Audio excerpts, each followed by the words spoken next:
from humans. We are not the same. Oh, by the way, let's clarify right up front. You ready? We do not become angels when we die. I'm sorry. I know that bursts some of your bubbles out there, but I'm hoping you'll understand you don't want to. You don't want to.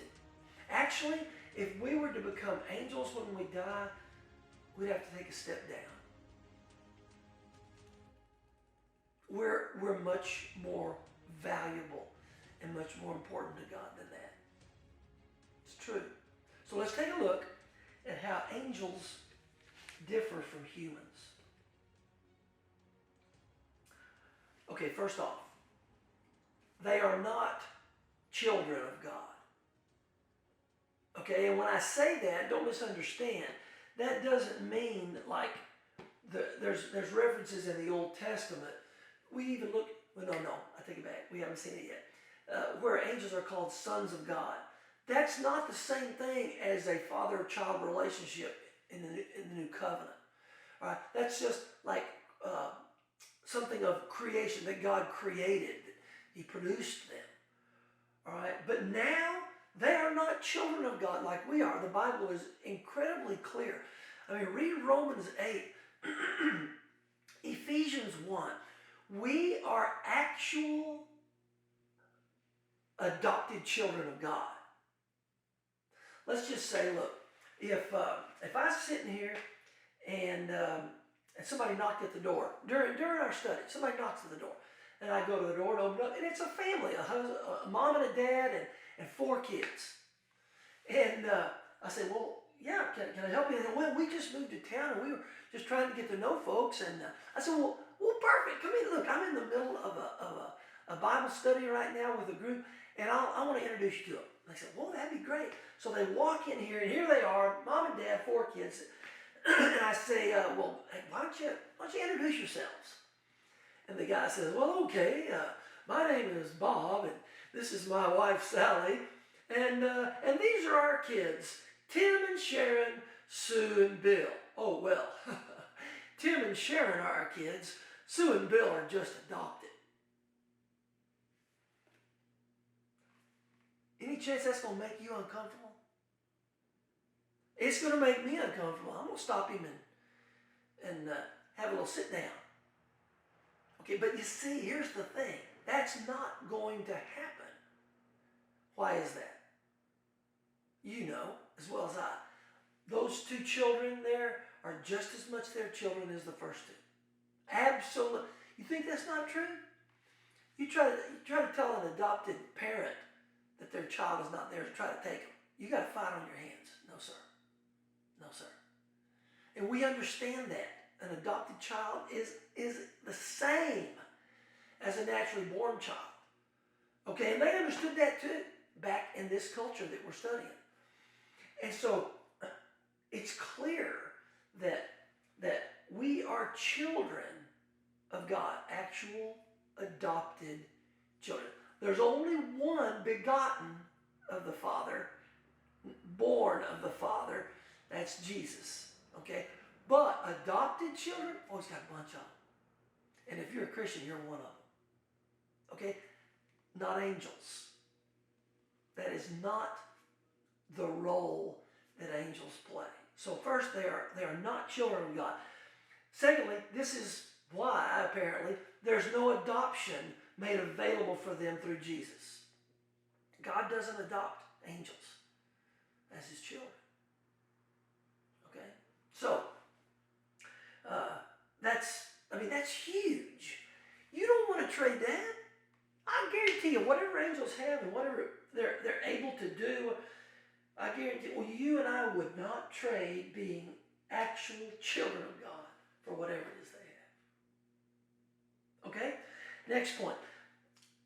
They tie together, I get it, okay? But because they're not children, the next point is they are not heirs of God. H-E-I-R-S. Heirs of God. They don't inherit what we inherit. And by the way, that I just, casually mentioned Romans 8 a while ago.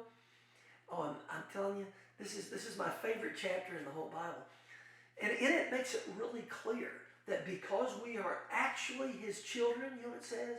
Our inheritance, we get what Jesus gets in heaven. Now not his authority, don't go crazy.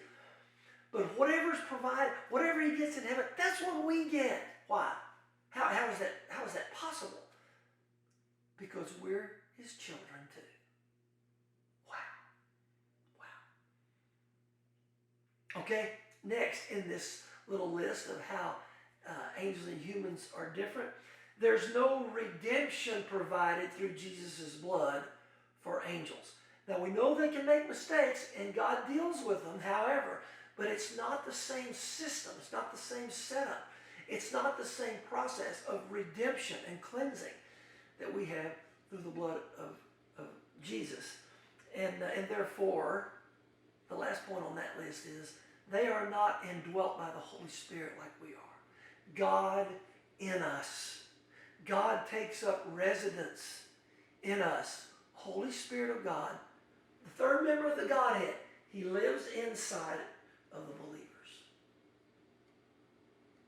So, next time somebody says something about us becoming angels in the next, stop them and go, well, hey, let me tell you something. No, we've got it so much better than that. It's the truth. So much better than that. Now then, the last point in our study, it's a little weird, okay? And I include it because it's here. You need to see it. You need to be aware of it. And I'm not going to tell you this is an absolute truth. Can't do it. No. There's different opinions about it. You may have heard all about it. You may know more about it than I do. But I just know it's interesting, and we need to take a look at it. And that is these beings called the Nephilim. The Nephilim. Okay? Turn your Bibles to Genesis chapter 6.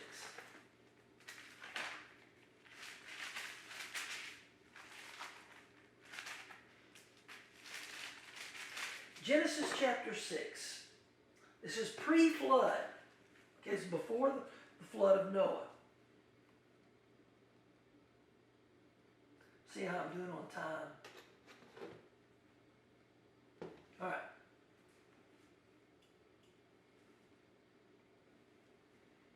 We're good. So, this is pre-flood, all right? Now, let's look at verse 1. When men began to increase in number on the earth and daughters were born to them, the sons of God saw that the daughters of men were beautiful, and they married any of them they chose. Now, that's interesting phrasing. The sons of God saw that the daughters of men were beautiful, and they married any of them they chose. Then the Lord said, my spirit will not contend with man forever, for he's mortal. His days will be 120 years. God began limiting the length of lifespans. Verse 4. The Nephilim were on the earth in those days, and also afterward, when the sons of God went to the daughters of men and had children by them. They were the heroes of old, men of renown. The Nephilim were the offspring of these, like he calls them, the sons of God, having children with the daughters of men. Okay, there is the proposal that these sons of God, which is a term used about 3 times in the Old Testament, each other time it's referring to angelic beings. That doesn't mean it has to be here, but anyway, the sons of God saw that the daughters of men were beautiful, married any of them they chose, they had children with them, and produced these things called the Nephilim.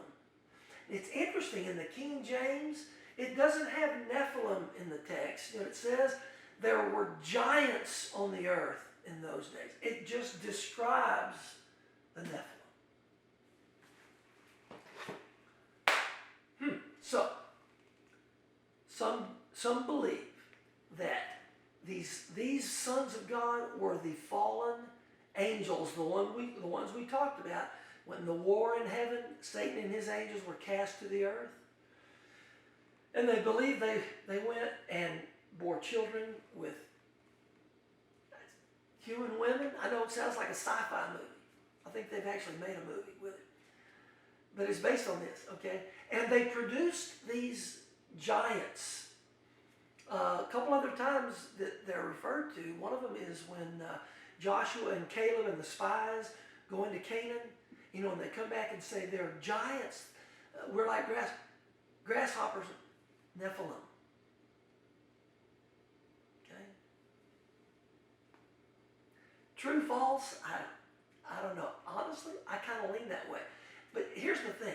So the people that have a problem with this possibility, here's a problem we generally have, and that is, well, you're just talking about, that's supernatural stuff. That's supernatural. Hello? Everything about God is supernatural. You ever thought about it? Everything. So, honestly, I don't know what the facts are here. But it's interesting and worth your study. It's there's a lot of information on it. You can look into it. There's sources outside of the scriptures, of the Holy Scriptures, that have some insight on it too that can prove quite interesting. So anyway, so I throw that out just so you know. All right, now I want to conclude our whole study with a story. And this began years ago in Laredo, Texas. I was working in the oil field down there with my best friend at the time. And he came to me and he says, Emmett, he said, I want you to see something. First, I want to tell you a story. I want you to take a look at something. Okay?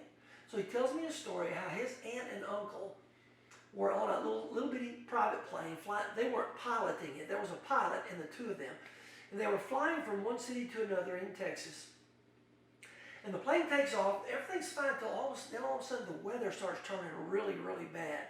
Next thing you know, it is pitch black. This is daytime, but it is just pitch black in the sky.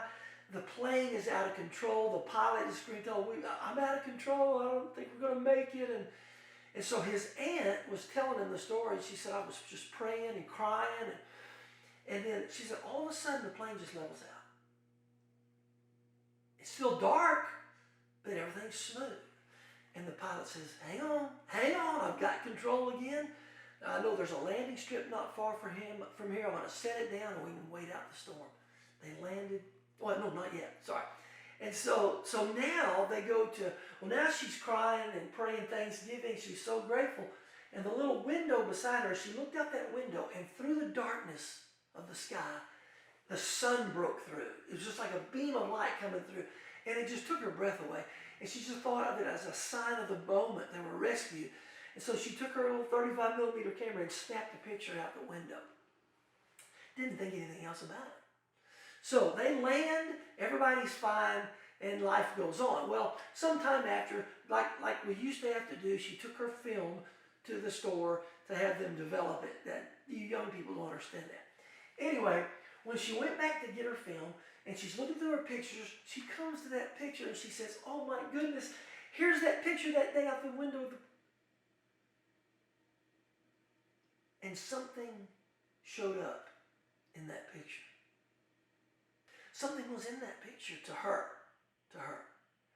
And so my best friend is telling me the story. He goes, Emmett, I've got that picture she took. I want to show it to you and tell me what you think. So he shows me the picture.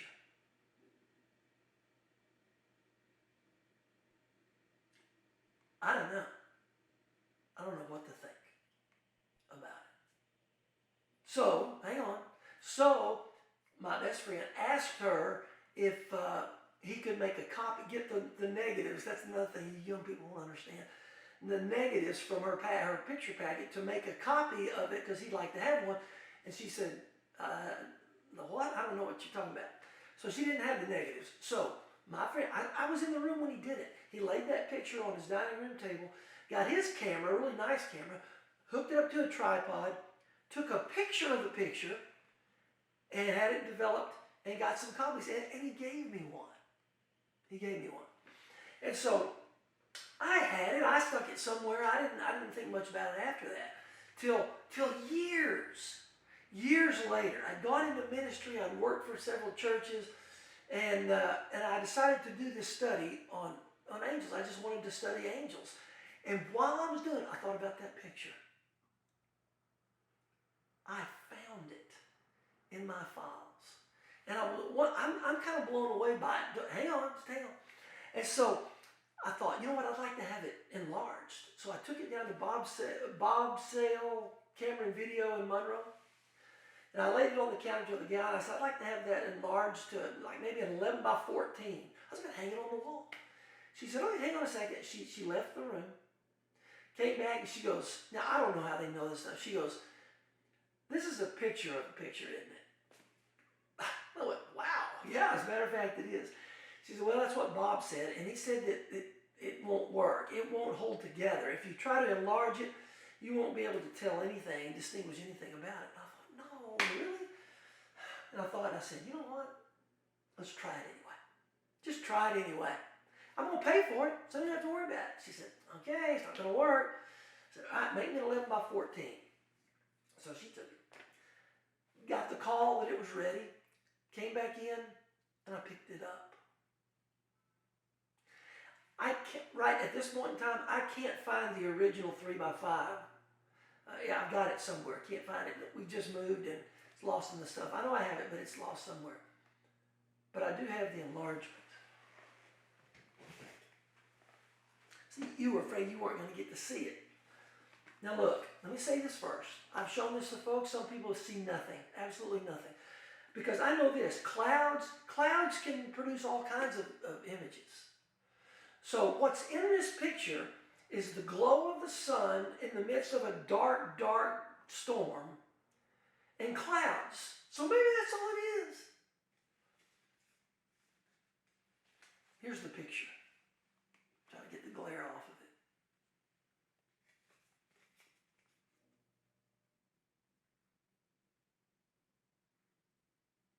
And you may see nothing.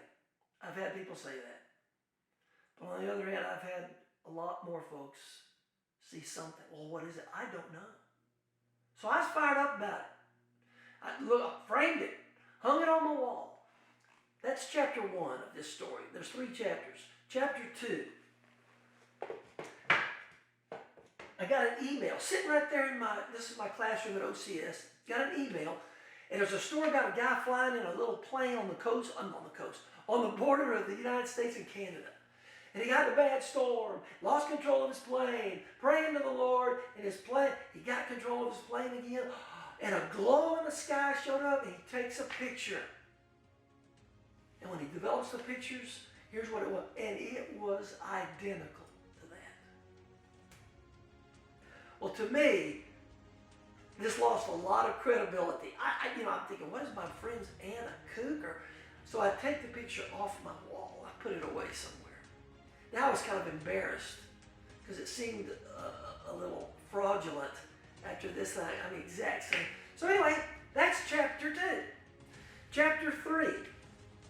I was teaching an adult class at church on Sunday mornings. And I decided I was going to share this information about angels. So I go through the angel study, and I thought about the picture, and I thought, you know what? I'm going to at least tell them the story, show them the picture, tell them that I've gotten that email, so this may be totally bogus. So I show them the picture, and there was an older woman in the class that she just looked shocked, more so than normal. And so after the class, she came right up to me.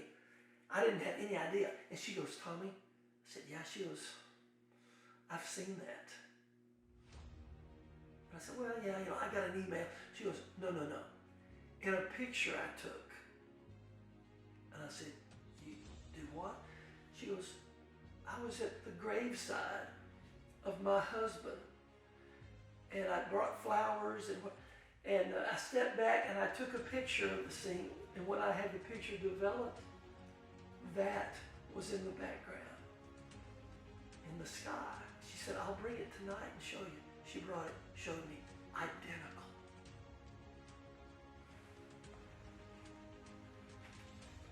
Got it back out, hung it back on my wall. Okay, I don't know what this is, if anything. But what I believe we've got to try to understand is, Why would that be so unusual if it was something? God is here. God is working. And one of the ways he uses to work in your life and in my life is with angels. It's obvious to me. I hope this study has given you some insight that will empower you, that will encourage you in all the ways that we see them working.